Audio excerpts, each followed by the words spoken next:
함께 보실 하나님의 말씀은 갈라디아서 5장 22절 24절입니다.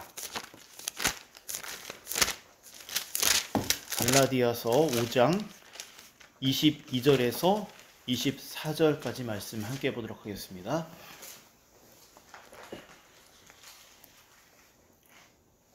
네, 우리 세 절이니까요. 우리 함께 한 목소리 합독하겠습니다. 읽겠습니다. 오직 성령의 열매는 사랑과 실학과 화평과 오래 참음과 자비와 양성과 충성과 온유와 절제니 이 같은 것을 금지할 법이 없느니라. 그리스도 예수의 사람들은 육체와 함께 그 정욕과 탐심을 십자가에 못 박았느니라. 아멘. 네. 계속해서 성숙한 그리스도인의 삶에 대해서 말씀을 살펴보고 있는 가운데 갈라디아서 말씀을 보고 있습니다. 지난 주일에는 웨스트민스터 신앙 고백서에 기록한 내용처럼 그리스도인이 흔들리지 않은 확신을 갖는 데까지는 상당히 길고 오랜 시간이 걸릴 수 있다라는 그런 말씀을 나누었습니다. 확신이 부족하거나 확신이 흔들리거나 다 사라진 것 같이 느껴질 때가 있다라는 것입니다. 하지만 그렇다라고 해서 그가 참 그리스도인이 아니라고 말해서는 안 된다고 그렇게 말씀을 드렸습니다. 누구나 다 이런 힘들고 어려운 시간들, 모든 확신이 다 사라진 것만 같은, 하나님이 없는 것처럼 느껴지는 것 같은 그러한 경험들을 하면서 그리스도인으로 성장해 간다라는 것입니다. 오히려 제가 이 말씀을 갈라디아서 5장 말씀을 통해서 우리가 또 어떤 이가 참된 그리스도인인지 확인할 수 있는 그런 바른 표지는 바로 그가 날마다 성령의 열매를 맺어가는 사람인지 자기 자신과 그리고 누군가를 보는 것입니다. 그게 더 확실한 표지가 될 수 있다는 것이죠. 우리 또 이런 말씀을 나누는 가운데 성령의 열매가 맺어갈 때 균형 있게 한 가지만 두 가지만 성장해 가는 것이 아니라 성경에 말씀하는 이 모든 열매들이 균형감 있게 성장하는 것, 그리고 또 이를 위해서 우리는 치열하게 영과 육이 치열하게 전쟁을 치른다라고 그러한 요지의 말씀을 지난주에 드렸습니다. 오늘 저는 계속해서 이 성령의 열매에 관하여서 여러분들과 말씀을 나누려고 합니다. 영과 육의 치열한 전쟁을 통해서 맺게 되는 이 성령의 열매가 얼마나 중요한 것인지 그 의미에 대해서 여러분들과 말씀을 나눠보려고 합니다. 특별히 말씀을 준비하면서 제가 마태복음 7장 20절 말씀을 살펴보니까 예수님께서 제자들에게 이렇게 말씀을 하셨습니다. 너희들이 하나님의 자녀인지 아닌지, 구원받은 하나님의 백성인지 아닌지 확인할 수 있는 방법이 있는데 그것은 무엇이냐면 바로 열매를 통해서 알 수 있다라고 마태복음 7장 20절에 예수 그리스도께서 제자들에게 말씀하셨다는 것입니다. 제가 이 말씀을 드리는 이유는 그만큼 성령의 열매, 하나님이 우리에게 말씀하시는 이 열매, 이 거룩한 열매를 날마다 맺어가는 삶이 모든 그리스도인에게 있어서 절대적으로 매우 중요하다라는 것을 여러분들에게 말씀드리려고 하는 것입니다. 오늘 우리가 보는 이 말씀, 어떻게 성령의 열매가 맺어가며 또한 열매가 의미하는 것이 무엇인지를 우리가 살펴볼 때 여러분들이 마음에 깊이 새기십시오. 다시 한번 더 강조하지만 예수 그리스도께서도 열매를 통해서 알 수 있다라고 이렇게 말씀하셨다라는 것을 여러분들이 깊이 마음에 새기셨으면 좋겠습니다. 우리 다 함께 22절, 23절 말씀을 한 번 더 성령의 열매가 어떻게 되는지 22절, 23절을 다시 한번 읽어보도록 하겠습니다. 시작. 오직 성령의 열매는 사랑과 희락과 화평과 오래 참음과 자비와 양성과 충성과 온유와 절제니 이 같은 것을 금지할 법이 없느니라. 아멘. 네, 여기 22절과 23절 말씀을 보면 성령의 열매, 우리가 맺어야 되는 성령의 열매가 9가지가 기록이 되어져 있습니다. 그런데 여러분들이 이 말씀을 보면서 9가지만 맺으면 되겠구나 라고 그렇게 오해해서는 안 됩니다. 사도 바울이 갈라디아 교회의 어떤 상황과 현상을 살펴보면서 지금 그들에게 필요한 것들을 지금 집중적으로 기록하고 있는 것이지 꼭 9개만 있다라고 생각해서는 안 됩니다. 성령의 열매는 이보다도 더 많고 많을 수 있다는 것을 여러분들이 보면서 이 말씀을 이해할 필요가 있습니다. 저는 오늘 이 성령의 열매에 대해서 말씀을 드리면서 이 9가지가 어떤 의미를 갖고 있는지 하나하나 그렇게 설명을 하지는 않겠습니다. 제가 오늘 여러분들과 이 말씀을 나누면서 집중해서 말씀을 드리고 싶은 것은 무엇이냐면 바로 사랑이라는 열매와 우리가 이 열매를 어떻게 하면 맺어갈 수 있는지 그 방법론에 대해서 말씀을 나누려고 합니다. 성경 말씀을 읽을 때 이 말씀을 기록한 저자가 순서에 따라서 차례에 따라서 기록을 할 때가 있습니다. 순서에 따라서 차례를 따라서 기록할 때가 있는데 그때는 다 의미가 있는 것입니다. 첫 번째 나오는 순서 아니면 마지막에 나오는 순서 등을 통해서 무엇이 더 중요한지를 그 의미를 부여할 때, 의미의 중요성을 부여할 때 순서적으로 기록할 때가 있습니다. 바로 지금이 바로 그런 것입니다. 사도 바울이 성령의 열매에 대해서 기록을 하면서 가장 먼저 사랑이라는 열매를 기록하는 이유가 있다는 것입니다. 사도 바울이 사랑이라는 특징을 갖고 있는 열매를 가장 먼저 기록하고 있는 이유는 9가지 성령의 열매 중에서 사랑이 가장 중요하고 가장 우선시 되어야 하며 가장 확실한 열매가 되어야 한다는 것을 말씀하기 위해서 사도 바울이 사랑을 먼저 기록하고 있다라는 것입니다. 그리스도인이 맺어야 하는 성령의 열매는 말 그대로 성령의 열매, 바로 성령 하나님으로부터 오는 것입니다. 성령 하나님의 그 성품이, 인격이 바로 우리들의 마음 가운데서, 우리들의 삶 가운데서 열매 맺어지는 것입니다. 따라서 이 성령의 열매는 말 그대로 성령 하나님의 것입니다. 인간의 노력으로 인해서 인간의 것이 만들어지는 것이 아니라 인간의 헌신과 순종과 수고와 노력과 간절함을 통해서 성령 하나님께서 우리에게 부여해 주시는 것, 바로 성령의 열매는, 성령의 열매의 원천은 하나님이시라는 것입니다. 이 말은 하나님 없이 열매를 맺을 수 없다라는 것입니다. 이 말은 하나님을 닮지 않은 열매는 성령의 열매가 아니라는 것입니다. 그냥 착한 것, 그냥 선한 것, 이런 것들은 성령의 열매가 아니라는 것입니다. 반드시 하나님을 닮아야 한다는 것입니다. 따라서 성령의 열매는 하나님의 성품을 닮아가는 것을 말하는 것이고, 잠시 후에 또 설명을 드리겠지만 하나님에게 있어서 가장 중요한 성품, 바로 사랑. 그래서 사랑이 가장 먼저 나온다는 것입니다. 마치 자녀가 부모를 꼭 닮듯이 그가 참된 그리스도인이라면 반드시 그가 하나님을 닮은 열매를 맺어야 한다는 것입니다. 이미 전에 말씀드렸던 것처럼 하나님에게 있어서 가장 대표적인 성품, 하나님을 이야기할 때 하나님은 어떤 분이시다라고 말할 때 우리는 하나님은 사랑이다라고 그렇게 말을 합니다. 다 함께 요한일서입니다. 갈라디아서를 책갈피로 껴놓고 요한일서 4장 7절과 8절 말씀을 읽도록 하겠습니다. 요한일서 4장 7절 8절입니다. 시작.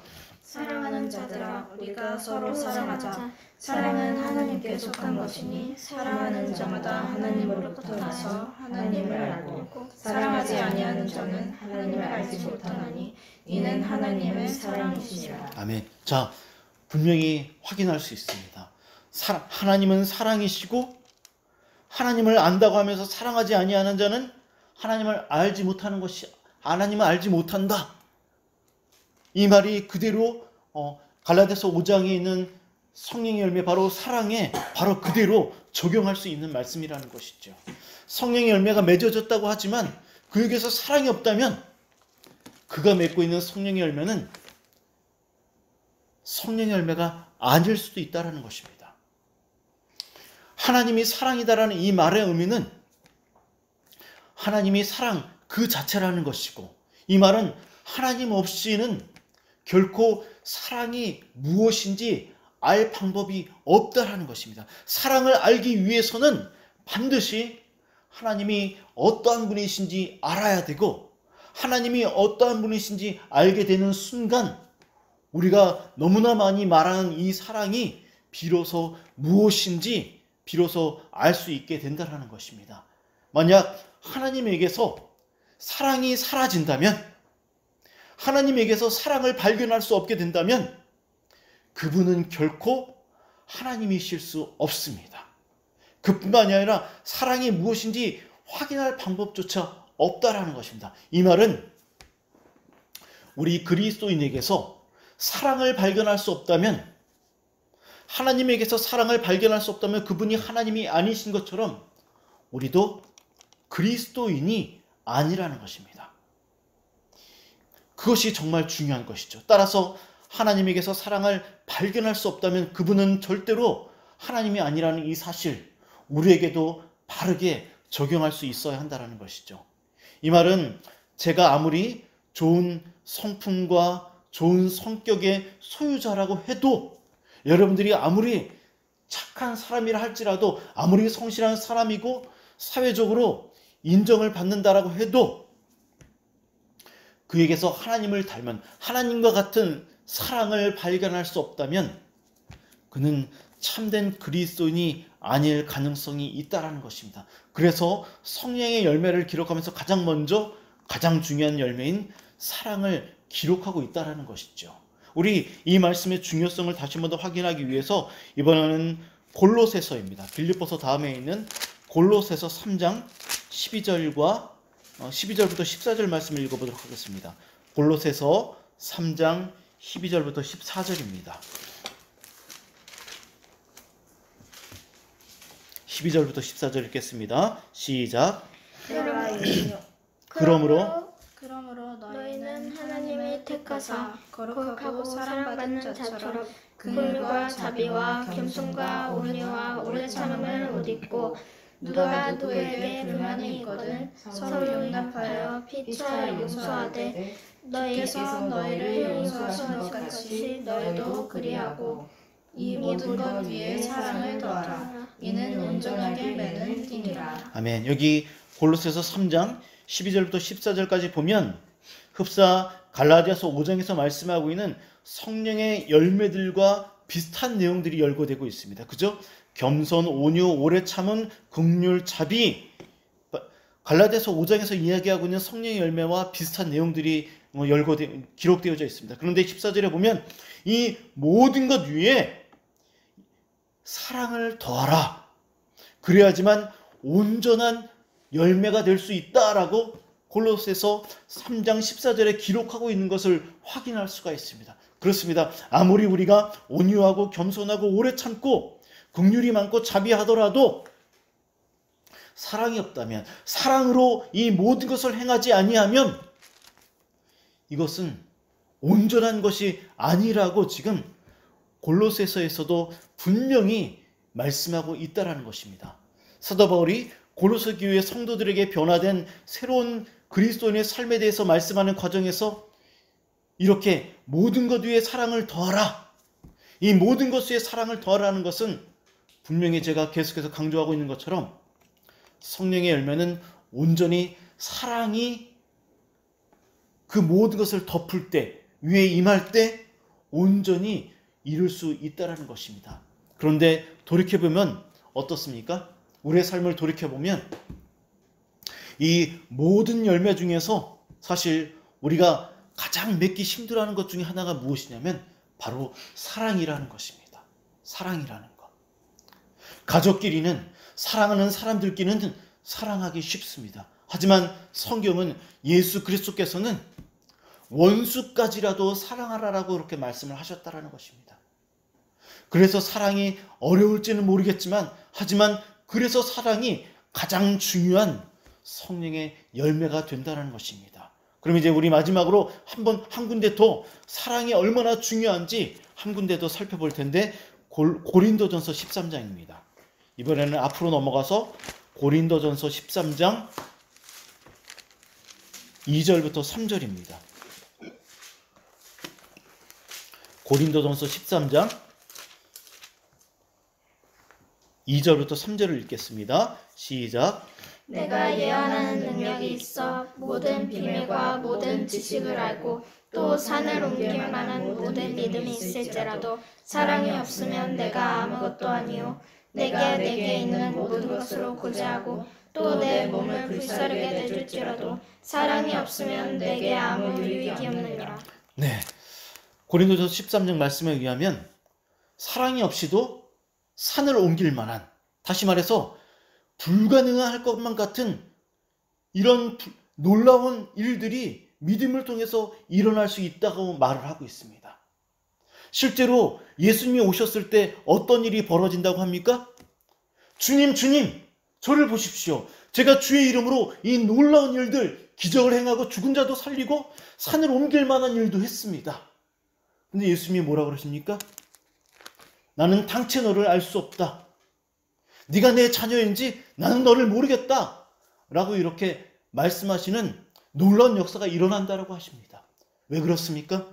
바로 그에게 하나님을 사랑하는 사랑, 하나님을 전심으로 사랑하는 그 믿음, 이웃을 사랑하는 사랑이 중심이 되어서, 사랑이 동기가 되어서 행하지 않았다라는 것입니다. 이처럼 성경을 보면 사랑 없이도 놀라운 믿음을 행할 수 있고, 사랑 없이도 예언을 행할 수 있고, 사랑 없이도 기적을 행할 수 있다라는 것입니다. 하지만 아무리 믿음이 좋고 아무리 오래 참을 수 있고 아무리 인내를 잘한다고 할지라도 그냥 만약 그에게 사랑이 없다면 그 모든 것은 다 헛되다라고 지금 이야기를 하고 있다라는 것입니다. 사실 우리 앞에 누군가가 예를 들어서 방언을 한다고 예를 들어봅시다. 누군가가 하나님의 말씀을 정말 대단할 정도로 해석을 하고 말씀을 전한다라고 합시다. 누군가가 우리 앞에서 기적을 행한다라고 생각해 보도록 합시다. 그러면 우리는 누구나 다 그가 하나님께 부름을 받은, 하나님께 쓰임받는 참된 그리스도이거나 목회자라고 우리는 그를 믿게 될 것입니다. 그를 절대로 의심하지 못할 것입니다. 하지만 오늘 우리가 말씀을 확인한 것처럼 만약 그에게 사랑이 없다면, 사실 우리는 그에게 사랑이 있는지 없는지조차도 확인할 방법이 없습니다. 하지만 확인할 방법이 하나가 있고 확인하실 수 있는 분이 한 분이 계시는데 그분은 누구시냐면 바로 하나님이라는 것입니다. 하나님이 이 사실을 아신다라는 것입니다. 그래서 우리는 하나님 앞에서 내가 진정으로 하나님을 닮은 사랑이 있는지 없는지 내 자신을 날마다 돌아볼 수 있어야 한다는 것입니다. 골로새서에서 확인한 것처럼, 고린도전서에서 확인한 것처럼 모든 것 위에 사랑이 반드시 있어야 한다는 것입니다. 이 모든 말씀에 의하면 어떤 그리스도인이 바르게 성령의 열매를 맺어가고 있는지 아닌지 확인할 수 있는 방법, 내가 정말 날마다 성령의 열매를 맺어가고 있는지 확인할 수 있는 방법, 그것은 바로 내가 정말 인내하고 있는가? 그것을 보는 것이 아니라 내가 정말 이전보다 더 사랑하고 있는가? 주님을 사랑하고 있는가? 이웃을 사랑하고 있는가? 사랑하기 때문에, 주님을 사랑하고 있기 때문에 치열하게 영과 육이 전쟁을 치르고 있는 이 상황에서도 내가 성령의 열매를 맺기 위해서 힘쓰고 있는가? 사랑 때문에 내가 이 일을 하고 있는가? 이 사실을 확인해 보면 내가 정말 성령의 열매를 맺고 있는지 아닌지 확인할 수 있다라는 것입니다. 그럼 이제부터 제가 오늘 여러분들에게 정말 중요하게 여기면서 말씀드리려고 하고 있는 바로 그럼 어떻게 하면 과연 이 성령의 열매, 예수 그리스도께서 확인해 보시겠다라고 말씀하시는 이 열매를 우리가 맺어갈 수 있는 것인가? 우리 다 함께 갈라디아서 5장 24절 말씀을 읽도록 하겠습니다. 5장 24절입니다. 갈라디아서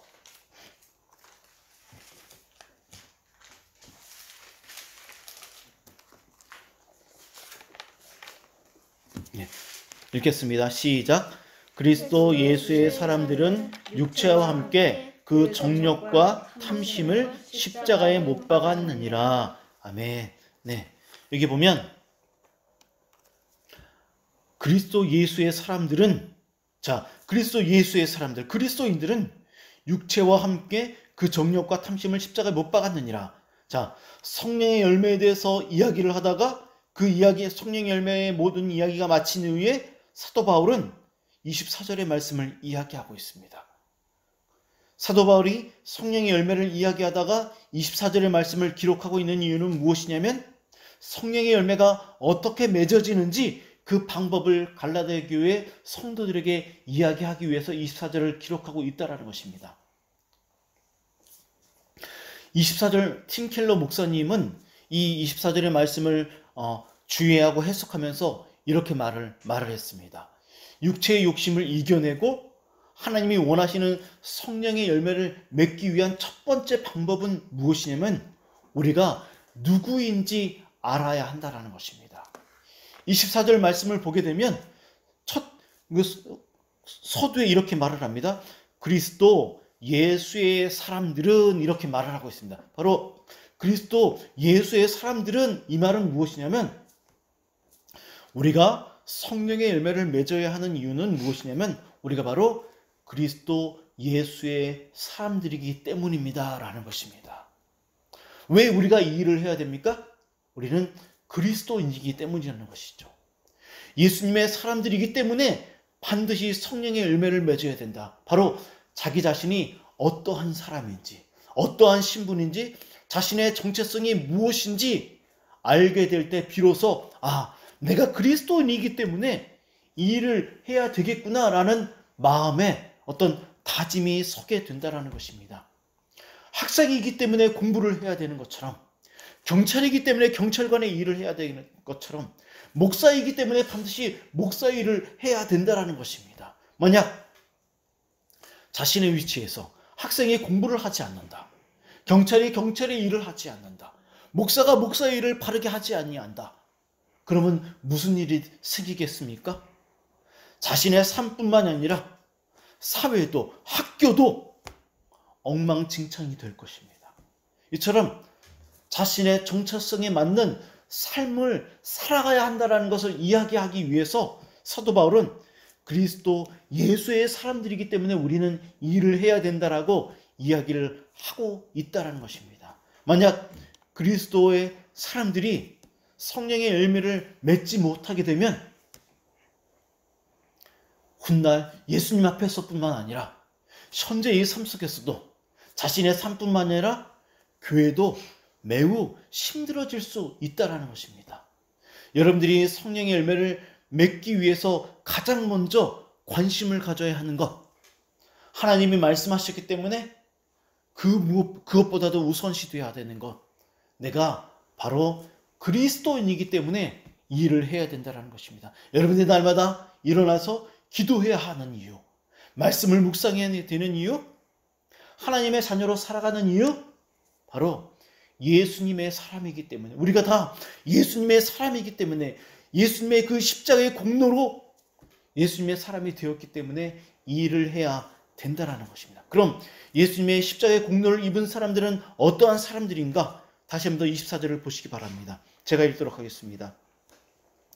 그리스도 예수의 사람들은 육체와 함께 그 정욕과 탐심을 십자가에 못 박았느니라 라고 하면서 24절의 말씀을 보면 예수 그리스도 사람들은 매우 중요한 특징을 갖고 있는데, 그것은 무엇이냐면 바로 자신의 육체와 정욕과 탐심을 예수님처럼 십자가에 못 박은 사람들이라고 말하고 있습니다. 그리스도 예수님의 사람들은 자신의 모든 것을 십자가에 못 박은 주된 특징을 갖고 있다라고 지금 이야기를 하고 있습니다. 육체와 함께 그 정욕과 탐심을 십자가에 못 박았다라는 이 말이 무엇을 의미하고 있는지 알아야 되겠죠. 그래야지만 우리가 비로소 성령의 열매를 맺게 되는 비결을 알 수 있습니다. 존 스토트는 왜 사도 바울이 성령의 열매를 맺는 비결을 이야기하면서 육체와 정욕과 탐심을 십자가에 못 박았다라고 이야기하고 있는지, 그 의미를 알기 위해서는 우리가 먼저 십자가가 무엇을 의미하고 있는지 십자가의 의미를 알아야 된다라고 그렇게 이야기를 했습니다. 그래서 저는 이 시간 간략하게 십자가의 의미를 여러분들에게 말씀을 드리도록 하겠습니다. 십자가는 극악무도한 죄인만이 잔인하게 처형되는 무서운 사형 장소입니다. 십자가에 달린 죄수는 죽었다라는 것이 확인되기 전에는 절대로 십자가에서 내려올 수 없습니다. 반드시 죽어야지만 십자가에서 내려올 수 있다는 것입니다. 십자가는 고통이 너무나 극심해서 죽은 죄인들을 보게 되면 너무나 고통이 극심해서 몸을 뒤틀다 보니까는 척추가 휘어져 있다라고 합니다. 그리고 또한 고통이 너무나 극심해서 이를 너무나 세게 문 나머지 이가 깨지거나 으스러져 있다라고 그렇게 기록이 되어져 있습니다. 그 밖에도 십자가형이 주는 고통은 이루 말로 다 표현할 수 없습니다. 제가 시간 관계상 이 시간 다 설명하지는 않겠습니다. 제가 다 설명하지 않는 이유는 이미 이전에 두세 차례 십자가의 의미에 대해서 여러분들에게 설명한 적이 있기 때문에 아주 간략하게만 말씀을 드리도록 하겠습니다. 십자가는 이렇게 극심한 고통을 주는데, 그런데 십자가 처형 방식에 있어서 고통도 고통이지만 매우 특이한 특징이 하나가 있습니다. 그것은 무엇이냐면 십자가 처형 방식은 고대 근동 당시에 사용되었던 다른 사형 방식과는 다른 매우 독특한 방식이 하나가 있습니다. 그것은 무엇이냐면 다른 모든 사형 방식은 사형이 집행되는 그 순간 즉각적으로 죄수가 죽음을 맞이하게 됩니다. 목을 자른다든지 목을 매단다든지 몸을 갈기갈기 찢는다든지 불에 집어넣는다든지 끓는 물에 집어넣는다든지 톱으로 썬다든지 이런 잔인한 사형 방식이 고대 근동 당시에 많았는데, 그 모든 사형 방식은 사형이 집행되는 순간 몇 분 안에 즉각적으로 죄수가 다 죽음을 맞이합니다. 그런데 유독 십자가 사형만큼은, 이 십자가형만큼만은 최소 이틀에서 3일 정도 십자가에 매달려 있는 상태에서 매우 서서히 극심한 고통을 겪으면서 혼절했다가 깨어나고 이런 계속되는 이런 반복되는 방법을 통해서 극심한 고통을 느끼면서 서서히 죽어갔다라는 것입니다. 십자가는 그야말로 너무나 잔인해서 상상조차 입에다 담기 싫을 정도로 두려운 공포의 대상이었다라고 말을 합니다. 그런데 이렇게 무서운 십자가에 예수님의 사람들은 날마다 자신의 육체와 정욕과 탐심을 못 박아야 한다라고 지금 사도 바울이 이야기하고 있다라는 것입니다. 왜 그러면 성령의 열매를 맺기 위해서 이처럼 무서운 십자가에 우리의 옛사람들을 못 박아야 하는가?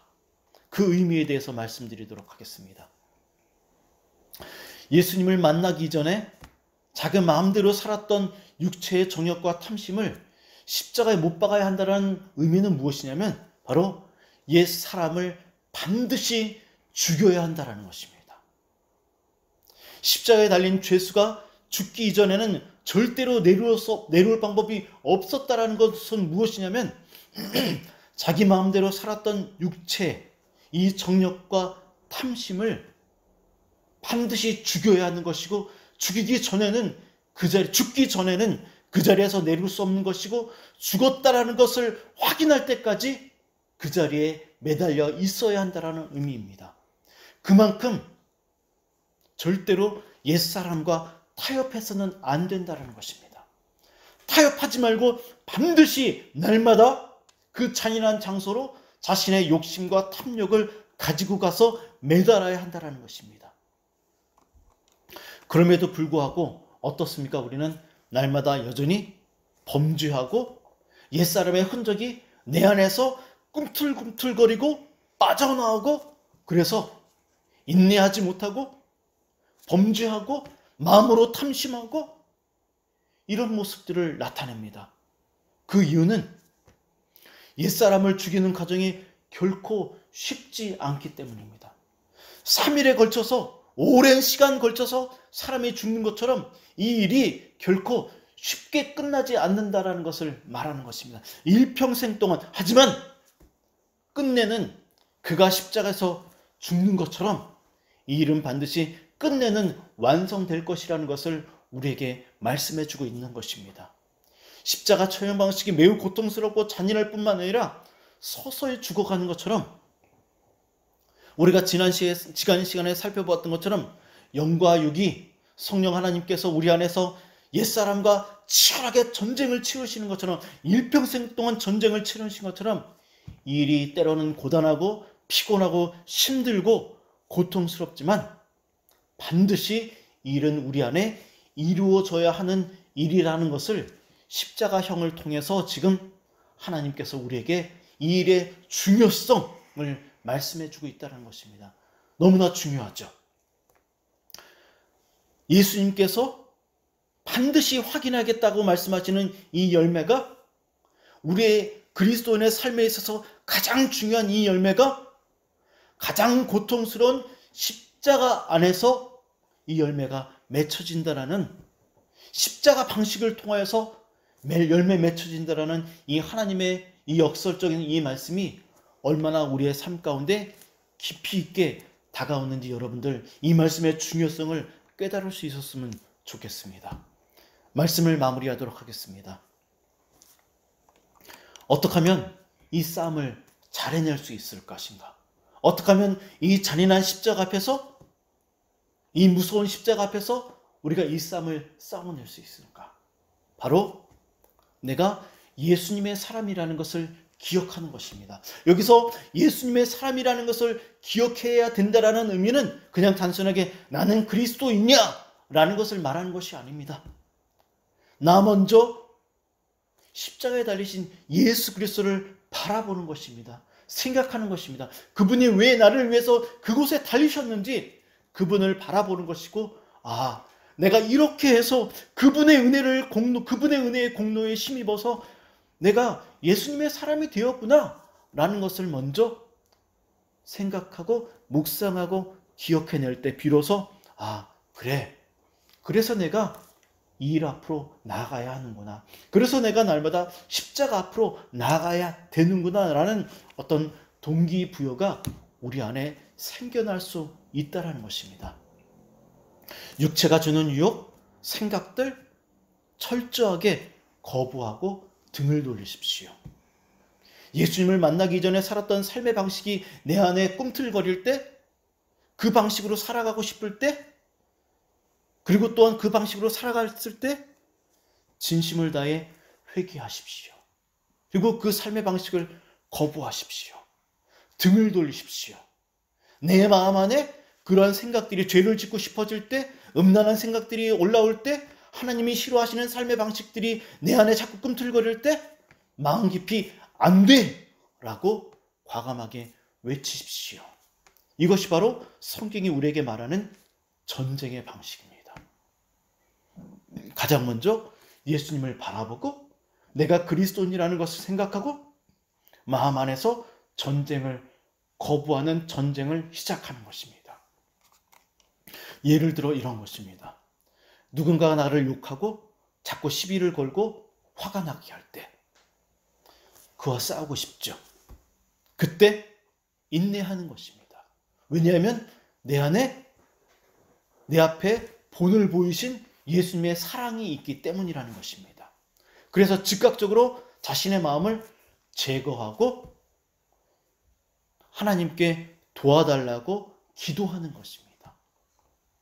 술에 취하고 음란한 생각을 하고 싶을 때 즉각적으로 회개하고 그것으로부터 등을 돌리고 멀리하는 것입니다.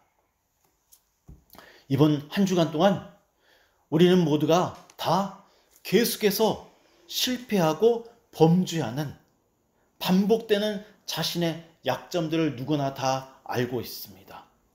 계속해서 반복하는 자신의 약점들을 붙잡고 기도하십시오. 그리고 실패할 때 주님 앞으로 나아가 기도하십시오. 도와달라고. 그리고 마음으로부터 안 돼 하고 거부하십시오. 그렇게 될 때 우리는 아주 작은 씨앗이지만 우리의 마음 안에 성령의 열매가 싹트게 되고 자라나게 되는 것을 여러분들이 경험하게 될 것입니다. 그리고 요즘 제가 계속해서 강조하는 것, 바로 하나님이 우리의 성장을 위해서 허락하신 은혜의 방편들, 기도, 말씀 묵상, 찬양, 또 성도들과 함께 나누는 교제, 말씀 암송, 이러한 것들을 소중하게 여기시고 적극적으로 사용하십시오.